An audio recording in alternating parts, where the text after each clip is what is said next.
नमस्कार, स्वागत है आपका एबीपी न्यूज में। आपके साथ मैं अखिलेश आनंद हूं। तो आज महाराष्ट्र झारखंड विधानसभा चुनाव का ऐलान होने वाला है। बस 2.5 घंटे के बाद विधानसभा चुनाव की तारीखों का ऐलान कर दिया जाएगा। दोपहर 3:30 बजे का वक्त चुनाव आयोग की प्रेस कॉन्फ्रेंस होगी। और इसके अलावा खबर यह भी है कि बाय इलेक्शंस यानी उपचुनाव का ऐलान भी चुनाव आयोग कर सकता है। तो अभी की बड़ी खबर आपको बता दें, अब से बस थोड़ी देर के बाद 3:30 बजे का वक्त जब इलेक्शन कमीशन की प्रेस कॉन्फ्रेंस होगी और उसके बाद ये आपको पता चल जाएगा कि महाराष्ट्र और झारखंड में किन किन तारीखों में चुनाव है। इसके अलावा एक अपडेट यह भी है कि जो उपचुनाव होने हैं उस बाबत भी अधिसूचना जारी की जा सकती है। तो 2.5 घंटे का लगभग और वक्त बचता है। दोपहर के 1 बज चुके हैं। 3:30 बजे का वक्त बताया जाता है जब चुनाव आयोग की प्रेस कॉन्फ्रेंस होगी। आइए इसी खबर पर विस्तार से जानकारी लेते हैं। मेरे सहयोगी अंकित गुप्ता इस वक्त हमारे साथ मौजूद हैं। जैनेंद्र के पास भी आपको लिए चलेंगे। नीरज पांडे भी मेरे साथ जुड़ चुके हैं, उनसे भी बातचीत करेंगे। लेकिन अंकित, सबसे पहले जरा ये बताइए क्या अपडेट और आपको मिल पा रहा है जो पीसी होनी इलेक्शन कमीशन की। अखिलेश, इस वक्त मैं मौजूद हूं विज्ञान भवन पे और अंदर तैयारियां चल रही हैं। हालांकि मीडिया की एंट्री 2 बजे के बाद में होगी और 3:30 बजे प्रेस कॉन्फ्रेंस होगी। लेकिन जो अब तक जो आधिकारिक सूचना है वो ये है कि महाराष्ट्र और झारखंड की विधानसभा चुनावों की तारीखों का ऐलान होगा। लेकिन सूत्र इस बात की ओर इशारा कर रहे हैं, जिसका भी आपने भी जिक्र किया था, कि जो 46 विधानसभा सीटों पर उपचुनाव होना है और एक लोकसभा सीट जो कि वायनाड की लोकसभा सीट है जहां से राहुल गांधी चुनाव जीते थे और उन्होंने वो सीट छोड़ दी थी। मुमकिन है केंद्रीय चुनाव आयोग आज 2 राज्यों के साथ में इन 46 विधानसभा और एक लोकसभा सीट पर उपचुनावों की तारीखों का भी ऐलान करे। इसके अलावा जो दूसरी महत्वपूर्ण जानकारी निकल के सामने आ रही सूत्रों के हवाले से, हालांकि केंद्रीय चुनाव आयोग प्रेस कॉन्फ्रेंस में वो आधिकारिक जानकारी साझा करेगा, लेकिन सूत्र इस बात की ओर इशारा कर रहे हैं कि महाराष्ट्र में एक चरण में चुनाव होगा और मुमकिन है कि 18 से 22 नवंबर के बीच में वो एक चरण का चुनाव हो। उसके बाद में मतगणना होगी। हालांकि अब सवाल ये हो रहा है, यहाँ पर एक जो असमंजस की स्थिति अभी हम लोगों के जहन में है वो ये है कि क्या झारखंड और महाराष्ट्र की काउंटिंग एक साथ होगी या नहीं होगी, क्योंकि जो 2019 में है वो तो अलग अलग हुआ था। लेकिन यहाँ पर चर्चा ऐसी जरूर हो रही थी कि मुमकिन है कि झारखंड का चुनाव भी जो है दिसंबर के पहले हफ्ते तक हो जाए और मतगणना एक साथ हो जाए। लेकिन यहाँ पेच क्या है? पेच ये है कि जो महाराष्ट्र की विधानसभा का कार्यकाल है वो 26 नवंबर को खत्म हो रहा है, जबकि झारखंड का जनवरी के पहले हफ्ते में। तो ऐसे में अब यहाँ एक संभावना ये बन रही है कि महाराष्ट्र का चुनाव पहले होकर के उसकी मतगणना हो जाए। चुनाव आयोग की प्रेस कॉन्फ्रेंस होगी, उसमें इन तमाम सवालों के जवाब मिल जाएंगे। चुनाव की तारीखों के ऐलान से पहले ही महाराष्ट्र में सियासत गर्म हो गई है। इसी बीच खबर यह कि महाराष्ट्र कांग्रेस के अध्यक्ष नाना पटोले ने महायुति पर बड़ा हमला बोला है। आपको बता दें, तारीखों के ऐलान से पहले ही जुमलेबाजी शुरू। नाना पटोले जो घोषणा कर रहे हैं सब जुमला है। ये नाना पटोले ने कहा झूठे वादे करके तिजोरी खाली कर रहे हैं। एमबीए में सीट शेयरिंग की जल्द होगी घोषणा, यह भी कहा नाना पटोले ने।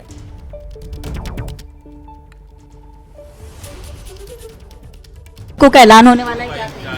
हम इंतजार कर रहे हैं कब कब होता है, क्या क्या तारीख आती है। हमारी तैयारी पूरी है।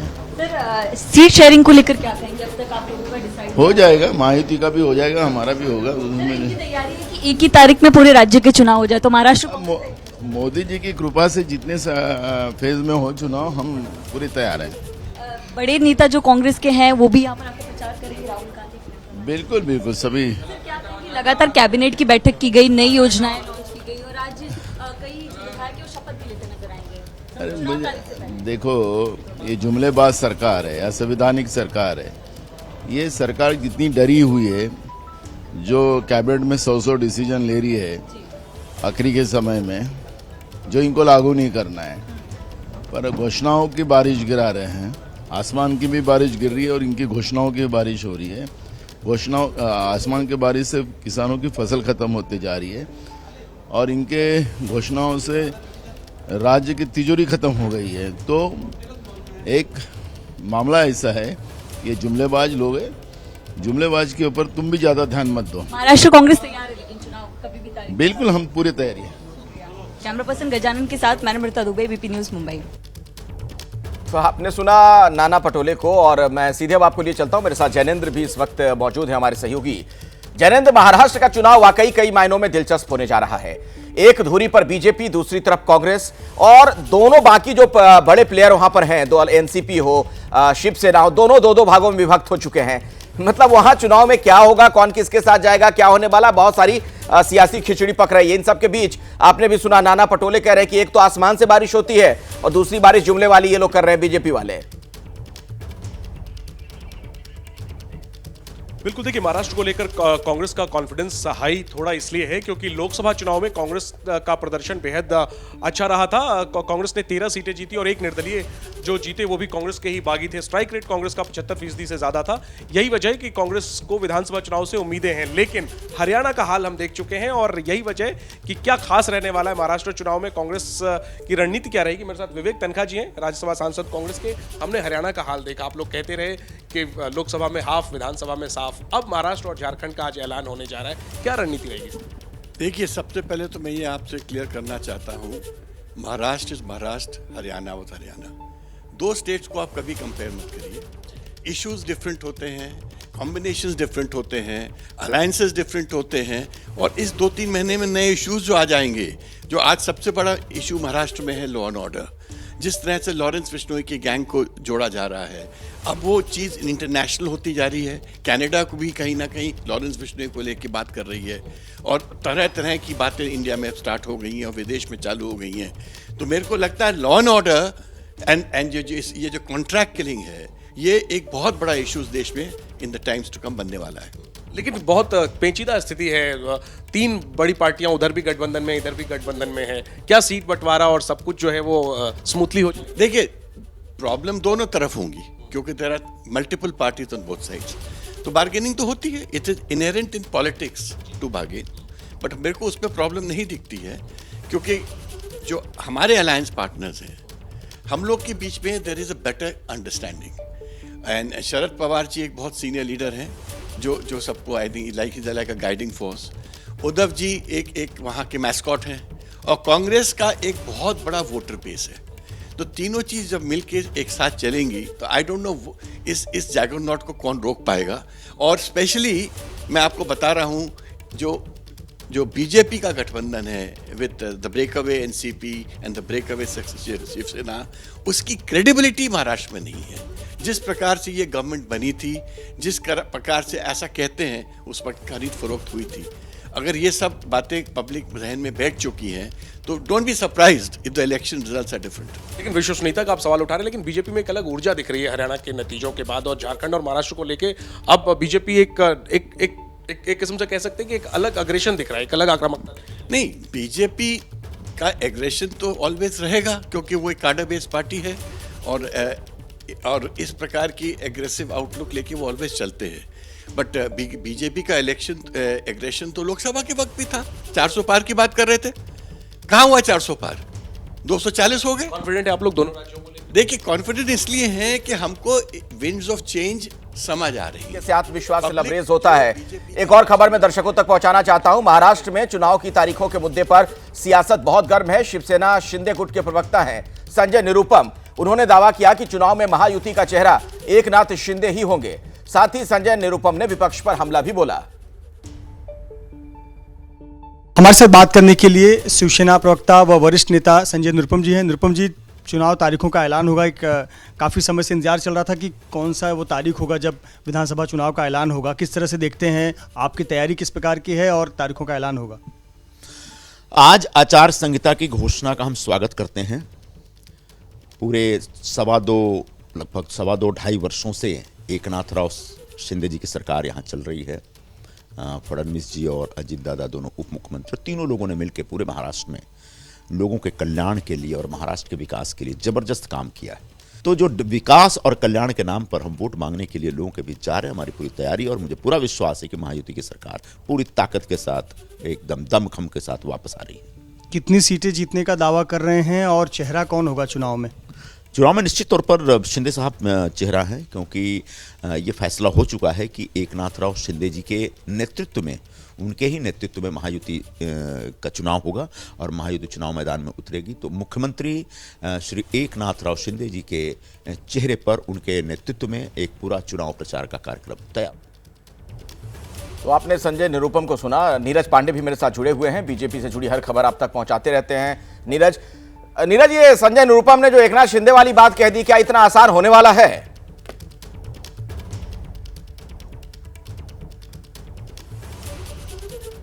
जो मुख्यमंत्री होता है, ऑब्वियसली वो गठबंधन का चेहरा होता है, लेकिन हर पार्टी अपना चुनाव लड़ती है। भारतीय जनता पार्टी के वहाँ सबसे बड़े नेता इस समय देवेंद्र फडणवीस हैं, चूँकि पार्टी का नेतृत्व सरकार के अंदर देवेंद्र फडणवीस कर रहे हैं, लेकिन जो चुनाव की लीडरशिप होती है वो प्रदेश अध्यक्ष उसको लीड कर रहा होता है। तो भाजपा अपना चुनाव लड़ेगी, शिवसेना अपना चुनाव लड़ेगी, एनसीपी अपना चुनाव लड़ेगी, लेकिन चूंकि गठबंधन के नाते एकनाथ शिंदे मुख्यमंत्री हैं तो ऑब्वियसली मुख्यमंत्री तो चेहरा होते ही हैं। तो अभी ये ऑफिशियली कुछ घोषणा होने वाली नहीं है कि किसके नाम पे चुनाव होगा, किसके नाम पर चुनाव नहीं होगा, क्योंकि तीनों पार्टियां अपना अपना चुनाव लड़ेंगी, अपनी अपनी सीटों पर चुनाव लड़ेंगी और अपनी अपनी सीटों को जिताने के लिए काम करेंगे। लेकिन चूंकि गठबंधन में सब हैं, एक दूसरे के सहारे ही आगे बढ़ना है, एक दूसरे को वोट को ट्रांसफर कराना है, तो ये इंपॉर्टेंट हो जाता है।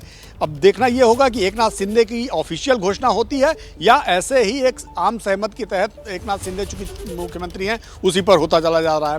तो थोड़े दिन में ये समझ में आएगा। लेकिन आज महत्वपूर्ण बात ये है कि आज महायुति की वहाँ घोषणा होगी सीटों की, शाम तक सारे नेता दिल्ली फिर से पहुँचेंगे, कोर कमेटी की बैठक होगी कल सुबह, उसके अलावा कल शाम को केंद्रीय चुनाव समिति की बैठक भारतीय जनता पार्टी की होने वाली है और उसमें उन सीटों का निर्धारण होगा जिन सीटों को भारतीय जनता पार्टी चुनाव लड़ने जा रही है। अब तक जो जानकारी है 145 से 155 के बीच में कहीं भारतीय जनता पार्टी को सीटें मिलेंगी, कहीं 85 से लेकर 90 के आसपास एनसीपी शिवसेना पा सकती है सीट और करीब 50 सीटों के आसपास का जो खाका है वो एनसीपी के खाते में जा सकता है। तो अभी तक ये बिल्कुल, चलिए इंतजार करते हैं, अभी ये सब चीजें स्पष्ट होंगी आने वाले कुछ दिनों में। आज तो चुनाव की तारीखों का ऐलान होना है, उस पर हमारी नजर बनी हुई है।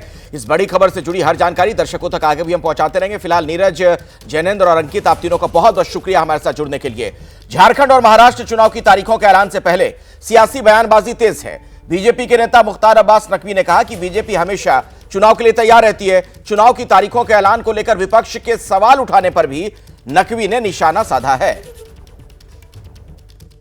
मौजूद हैं नकवी साहब। सर, जिस तरीके से चुनावों की तारीखों का ऐलान होने जा रहा है, लेकिन विपक्ष की कुछ पार्टियां ये भी कह रही हैं कि बीजेपी ने जानबूझ करके तारीखों को डिले करवाया अपनी सहूलियत के हिसाब से। भारतीय जनता पार्टी एक परीक्षा में पास होने के साथ साथ दूसरे परीक्षा के परिश्रम में लग जाती है। बीजेपी जो है वो नहीं है कि अगर एक परीक्षा में अगर हम फेल हो गए तो कोप भवन में चले गए और अगर गलती से कहीं उसमें अच्छा परिणाम आ गया तो कान में तेल डाल के सो गए या विदेश में घूमने चले गए। ये बीजेपी का नहीं है। बीजेपी लगातार संघर्ष के साथ, संकल्प के साथ, संवाद के साथ, समन्वय के साथ जो है वो सड़कों पे रहती है, आम लोगों के बीच में रहती है। लेकिन इस सबके बीच में महाराष्ट्र में भी चुनाव होना है और महाराष्ट्र में इस बार चुनाव में आपका 3 दलों के साथ में जो गठबंधन है, लगता है सीट बंटवारे को लेकर के कहीं पर कुछ पेच फंस रहा है? कोई पेच नहीं है। वहाँ पर पार्टी की पूरी लीडरशिप है, हमारे वहाँ पे प्रभारी हैं भूपेंद्र यादव जी, वो सब पूरी मिल करके काम कर रहे हैं, किसी तरह की कोई इसमें समस्या नहीं है। और सर, अभी जो है लोकसभा चुनावों के बाद में पहला चुनाव हरियाणा और जम्मू कश्मीर का हुआ। हरियाणा में जिस तरीके की जीत मिली है उससे और ज़्यादा जो है उत्साहित भी पूरे कार्यकर्ता और कैडर। देखिए, एक चुनाव में जीत के आधार पर जो है वो हम अति आत्मविश्वास से नहीं भर जाते। हम एक चुनाव में हमने कहा ना कि एक चुनाव में एक परीक्षा में जहाँ पास होते हैं तो दूसरे परीक्षा के परिश्रम में लग जाते हैं। इसलिए जो जनता जनादेश देती है उसको हम सर माथे पे लेते हैं और उसके सम्मान करते हैं। वैसे एक आखिरी सवाल, चर्चा ये भी है कि उपचुनावों की तारीखों का ऐलान भी हो सकता है जिसमें वायनाड की सीट भी लोकसभा की जो राहुल गांधी ने छोड़ी है। चुनाव आयोग का ये अपना निर्णय है, क्या उसको निर्णय करती है और क्या उनकी तिथियाँ करती है, उन्हें करना ही समय है चुनाव घोषित करने का। उधर कांग्रेस ने एक बार फिर से ईवीएम पर सवाल खड़े कर दिए। कांग्रेस के नेता हैं राशिद अल्वी, उन्होंने एक विवादित बयान दिया। शिंदे सरकार, चुनाव आयोग कुछ भी कर सकते हैं, महाराष्ट्र में बैलेट पेपर से हो चुनाव, यह कहना राशिद अल्वी का। इजराइल पेपर वॉकी टॉकी को हैक कर सकता है, पेजर को, तो मोदी के इजराइल से अच्छे रिश्ते हैं। ईवीएम का खेल कहीं से भी संभव है, यह कह रहे हैं राशिद अल्वी।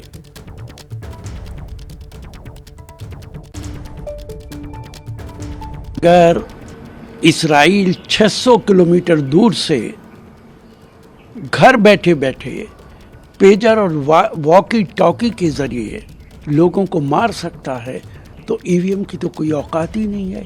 और प्रधानमंत्री के बहुत अच्छे रिश्ते हैं इस्राइल के साथ। इस्राइल इन मामलात के अंदर एक्सपर्ट है, इसलिए ईवीएम का बड़ा खेल कहीं भी हो सकता है और उसके लिए भारतीय जनता पार्टी चुनाव से पहले ये सारे काम कर लेती है। ईवीएम पर विपक्ष के सवालों पर बोले मुख्य चुनाव आयुक्त, ईवीएम पर सवाल उठाना गलत है, ये राजीव कुमार का बयान सामने आया है। ईवीएम 100% फुल प्रूफ है। जनता मतदान में हिस्सा लेकर सवालों का जवाब देती है। ये बातें कही गई हैं चुनाव आयोग की तरफ से। सवाल का जवाब पब्लिक देती है जी सर। वोटिंग में परसेंटेज और वोटिंग में पार्टिसिपेट करके पब्लिक जवाब देती है सवाल का। जहां तक ईवीएम्स और इन सब का प्रश्न है वो 100% फुल प्रूफ है, मैं कई बार बता चुका हूं। फिर आज अगर ये प्रश्न उठेगा तो फिर बताएंगे वहां पर। राशिद अलवी जो सवाल खड़े कर रहे थे वो शायद भूल गए थे कि जम्मू कश्मीर में भी चुनाव हुआ और वहां पर कांग्रेस और एनसी की सरकार बनी है। अगली खबर आपको बता दें, सीएम योगी से मिला है बहराइच का पीड़ित परिवार। लखनऊ में सीएम योगी से मुलाकात हुई है। आपको बता दें कि पीड़ित परिवार ने सरकार से न्याय की गुहार भी लगाई। बहराइच में पथराव हुआ था, फायरिंग हुई थी, एक युवक की जान चली गई थी। उन्हीं के परिजनों की मुलाकात हुई है सीएम के साथ। बहराइच में मूर्ति विसर्जन के दौरान गोली चली थी। तो आपको बता दें अभी का एक बड़ा अपडेट, मुख्यमंत्री योगी आदित्यनाथ के साथ पीड़ित परिवार के लोगों की मुलाकात हुई है। बहराइच हिंसा से जुड़ी एक बड़ी खबर, सीएम योगी से मिला है बहराइच का पीड़ित परिवार जिनके एक परिजन की जान चली गई जो गोली चली थी। ये देखिए तस्वीरें भी सामने आ गई हैं जब ये मुलाकात चल रही थी। मुख्यमंत्री के साथ मुलाकात हुई और उसमें इन लोगों का ये कहना था कि उन्हें इंसाफ मिले, न्याय मिले। तो बहराइच की बहुत ही दुखद घटना, जिस तरीके की हिंसा हुई, आगजनी की तस्वीरें सामने आई थी, जबरदस्त हल्ला हंगामा हुआ था। मूर्ति विसर्जन के दौरान आपने खबरें देखी थी किस तरीके की वहां झड़प हो गई थी दो समुदायों के बीच, और उसके बाद गोली तक चल गई और जिस युवक की जान गई थी उनके घर के लोगों ने मुलाकात की है आज मुख्यमंत्री के साथ। उसी मुलाकात के दौरान की तस्वीरें आप देख सकते हैं। उत्तर प्रदेश के मुख्यमंत्री योगी आदित्यनाथ ने इन लोगों से बातचीत की, इनका हाल जाना, इनकी जो गुहार थी वो सुन रहे थे। पीड़ित परिवार का ये कहना कि उन्हें न्याय मिले, इंसाफ की गुहार के साथ वो मुख्यमंत्री से मिलने पहुंचे हैं। हालांकि शुरू में बहुत गुस्सा देखने को मिल रहा था, आक्रोश देखने को मिल रहा था जब पीड़ित परिवार के लोग मृतक के शव के साथ प्रदर्शन कर रहे थे। ये लोग तैयार नहीं हो रहे थे अंतिम संस्कार के लिए। फिर स्थानीय विधायक वहां पहुंचे, प्रशासन के लोग पहुंचे, बातचीत हुई, बीच का रास्ता निकाला गया, इन्हें समझाया बुझाया गया, तब ये अंतिम संस्कार के लिए तैयार हुए थे। मेरे साथ वीरेश पांडे इस वक्त हमारे सहयोगी जुड़ गए हैं फोन लाइन पर। वीरेश, ये मुख्यमंत्री के साथ जो पीड़ित परिवार की मुलाकात हुई उससे कुछ और जानकारी अगर आपको यहां से मिल पा रही हो, कुछ अपडेट हो? लगभग 20 मिनट तक मुलाकात हुई और मुलाकात में मुख्यमंत्री ने हर वो भरोसा दिया जिससे पीड़ित परिवार को एहसास हो जाए कि यूपी के सूबे के मुख्यमंत्री और अभिभावक के तौर पर योगी आदित्यनाथ इस परिवार के साथ खड़े हैं। जो उनकी मांगे थी, मुख्यमंत्री ने कहा कि हर उस मांग को माना जाएगा और आपको चिंता करने की जरूरत नहीं है, आपका बेटा गया है लेकिन ये सारी सरकार आपके साथ है और जो भी दोषी है उसे बख्शा नहीं जाएगा। उनके पिता का ये हक था, जो सोर्सेज से मेरे पास खबर है, कि जो आरोपी हैं उनका एनकाउंटर किया जाए। मुख्यमंत्री उन्होंने आश्वस्त किया कि कानून अपना काम करेगा, क्या करना है क्या नहीं करना है, जो दोषी होगा उसे सजा जरूर मिलेगी और तहकीकात चल रही है, लोगों की गिरफ्तारियां हो रही हैं और लोगों से पूछताछ की जा रही है। आखिर इस पीछे क्या साजिश है, क्या षड्यंत्र है, आखिर अमन चैन किसने बर्बाद किया, किसने इस बहराइच की और सूबे के अमन को खलल डालने की कोशिश, और आपके पुत्र के साथ जो भी किया है वो बहुत ही दुखद है। लेकिन एक मुख्यमंत्री के तौर पर मैं आपको ये भरोसा जरूर दे सकता हूँ कि पूरी सरकार, पूरा प्रशासन आपके साथ खड़ा है और हम दोषियों को बख्शेंगे नहीं। तो जो एक मुख्यमंत्री के तौर पर आश्वासन और एक चिंता व्यक्त कर सकते थे, शुभेच्छा व्यक्त कर सकते थे मुख्यमंत्री, उन्होंने वो भरोसा, वो एहसास। धन्यवाद वीरेश इस जानकारी के लिए आपका। तो मुख्यमंत्री के साथ रामगोपाल का परिवार, ये तस्वीरें भी आप देख रहे हैं और मुख्यमंत्री ने भरोसा दिया है कि आपके साथ इंसाफ होगा। इससे बड़ी खबर आपको बता दें, ट्रूडो के बयान पर भारत सरकार के सूत्रों से एक बड़ी जानकारी हमें मिल रही है। कहा यह गया कि ट्रूडो के आरोपों में सच्चाई नहीं है, ट्रूडो राजनीतिक फायदे के लिए आरोप लगा रहे हैं। तो भारत सरकार की तरफ से बिल्कुल सख्त लहजे में जो आरोप लगाए गए हैं उससे इनकार करते हुए यह बात कही गई, ट्रूडो के बयान वोट बैंक से प्रेरित हैं, यानी सियासी फायदे के लिए ऐसा कर रहे हैं जस्टिन ट्रूडो। तो भारत सरकार ने तमाम आरोपों को न सिर्फ खारिज किया है बल्कि यह साफ तौर पर कहा गया कि राजनीतिक फायदे के लिए यह आरोप लगाए जा रहे हैं, वोट बैंक से प्रेरित ट्रूडो का यह बयान।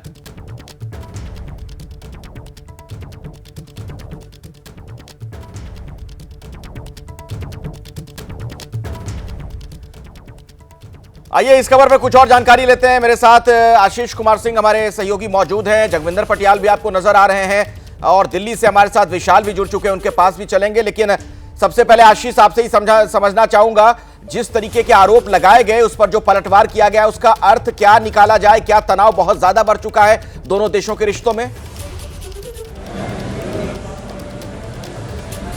जी हाँ, बिल्कुल। ये तल्खी तो खुद जिस तरह से एस्केलेट कर रहे हैं कनाडा के प्रधानमंत्री जस्टिन ट्रूडो, उसके बाद रिश्ते पहले जैसे सामान्य तो अखिलेश रहेंगे नहीं। और क्या वजह है कि जब इंडियन हाई कमिश्नर को उन लोगों ने वापस भेजने का फैसला किया, साथ में 5 अन्य डिप्लोमेट्स को, तो भारत को तुरंत रिटेलिएट करना पड़ा। पहले भी जब कनाडा ने इस तरह का आरोप लगाया था भारत पर, भारत ने कैटेगरिकली कहा था कि अभी तक कोई साक्ष्य कनाडा की तरफ से नहीं दिए गए हैं। इस तरह के आरोप टोटली अनसब्सटैंशिएटेड हैं और इस तरह का आरोप अगर एक सोवरेन नेशन दूसरे सोवरेन नेशन पर लगाता है तो ये कतई एक्सेप्टेबल नहीं होगा। इसको एस्केलेट करना, माफ कीजिएगा। और उसके बाद खुद जस्टिन ट्रूडो प्रेस कॉन्फ्रेंस करके आधारहीन आरोप लगा रहे हैं। गवर्नमेंट ऑफ इंडिया की तरफ से टॉप सोर्सेज ने अखिलेश हमें एबीपी न्यूज को बताया है कि अभी तक कनाडा ने अपने किसी भी आरोप को सब्सटैंशिएट नहीं किया है, पूरी तरह से बेसलेस आरोप हैं। और इस तरह का आरोप सिर्फ कैनेडियन पीएम अपने डोमेस्टिक पॉलिटिकल रीजंस की वजह से लगा रहे हैं। मैं आपको इसके पीछे का बैकग्राउंड बता देता हूं। उनके क्लोजेस्ट एलाई ने उनका साथ छोड़ दिया है, अगले साल उनको चुनाव में जाना है और मुझे लगता है इस वजह से वो इस तरह के अनर्गल आरोप लगा रहे हैं। लेकिन भारत सरकार का कहना है, भारत सरकार के सूत्रों का कहना है कि इससे कोई डोमेस्टिक पॉलिटिकल फायदा भी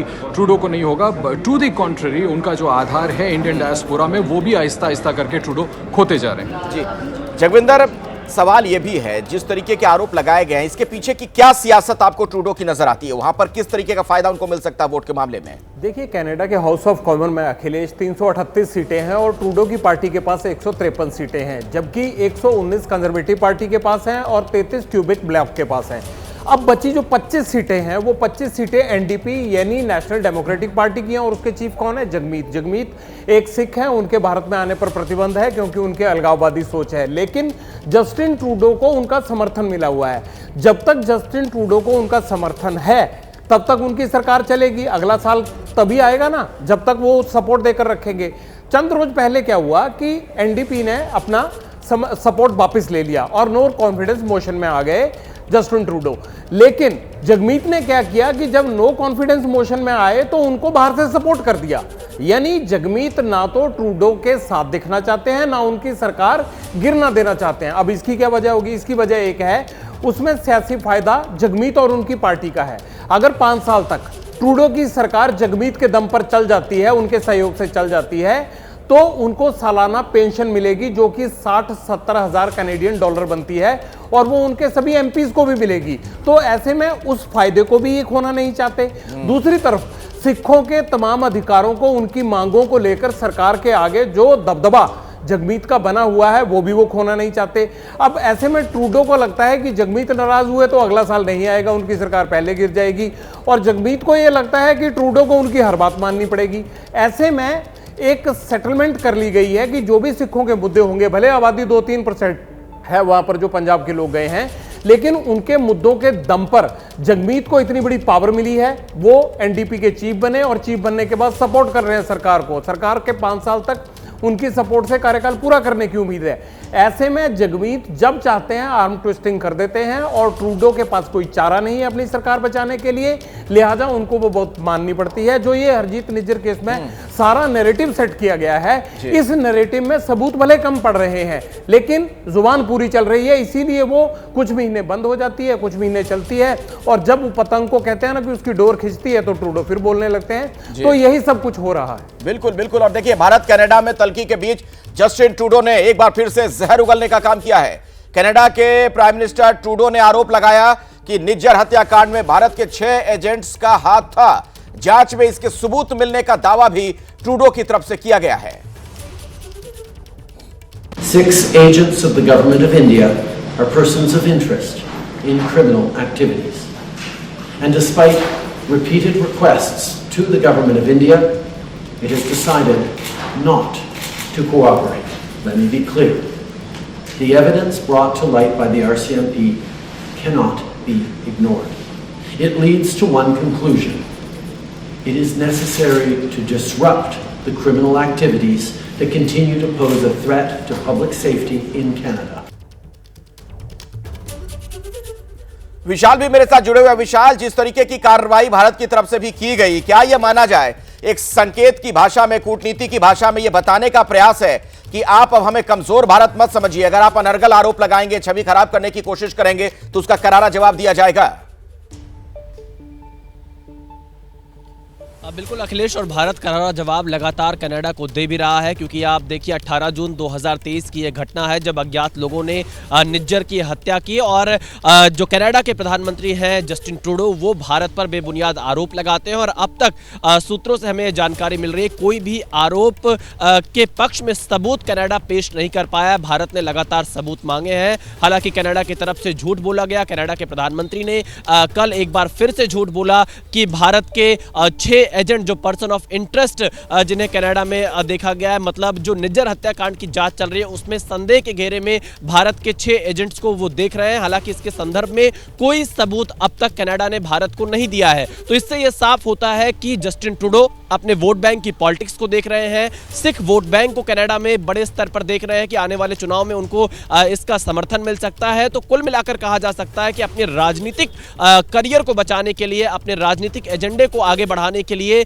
यहां पर जस्टिन ट्रूडो भारत के साथ अपने जो कनाडा की वर्षों पुरानी दोस्ती रही है, इतना अच्छा साथ रहा है कनाडा और भारत के लोगों का, उसे दांव पर लगाते हुए जस्टिन ट्रूडो नजर आ रहे हैं, सिर्फ और सिर्फ अपनी सियासत को बचाने के लिए और अपनी कुर्सी को बचाने के लिए। बिल्कुल। अब ऐसे में आशीष, एक सवाल यह भी खड़ा होता है कि जिस तरीके के आरोप लगाए गए, जिस तरह की स्थितियां बनी हुई हैं, और यह बात स्पष्ट होती जा रही है कि इसमें ट्रूडो का अपना फायदा है, वोट बैंक की पॉलिटिक्स देख रहे हैं, तो क्या वो एक तरीके से देश के जो रिश्ते दूसरे देशों के साथ होने चाहिए उसको दांव पर लगा रहे हैं अपने व्यक्तिगत फायदे के लिए, राजनीतिक फायदे के लिए?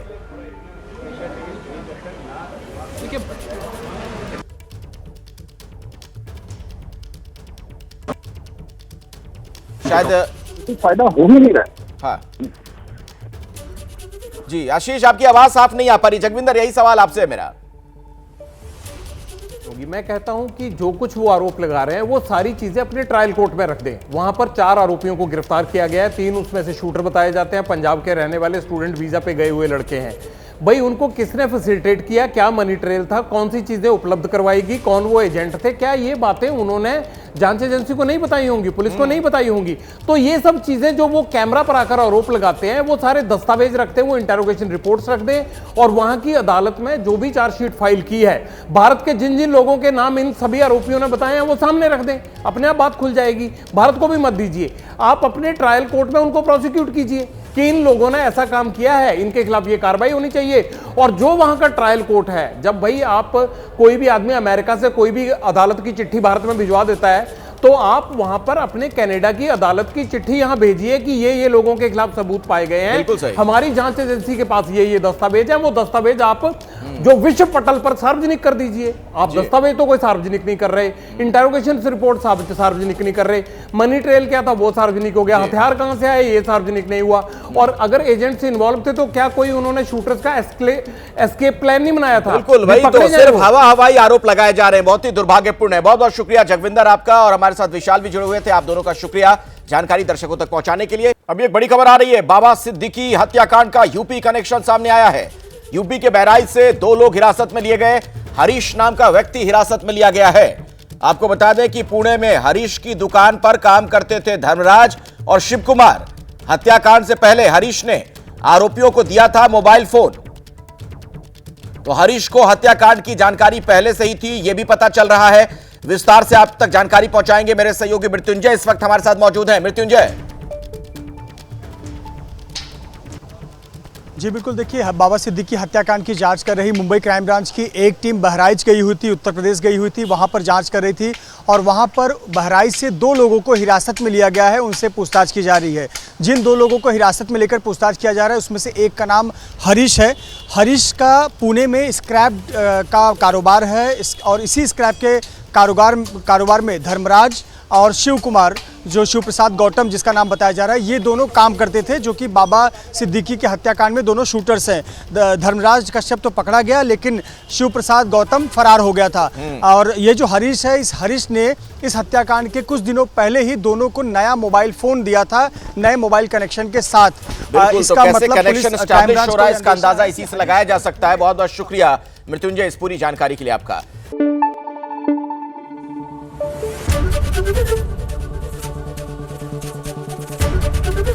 एबीपी न्यूज आपको रखे आगे।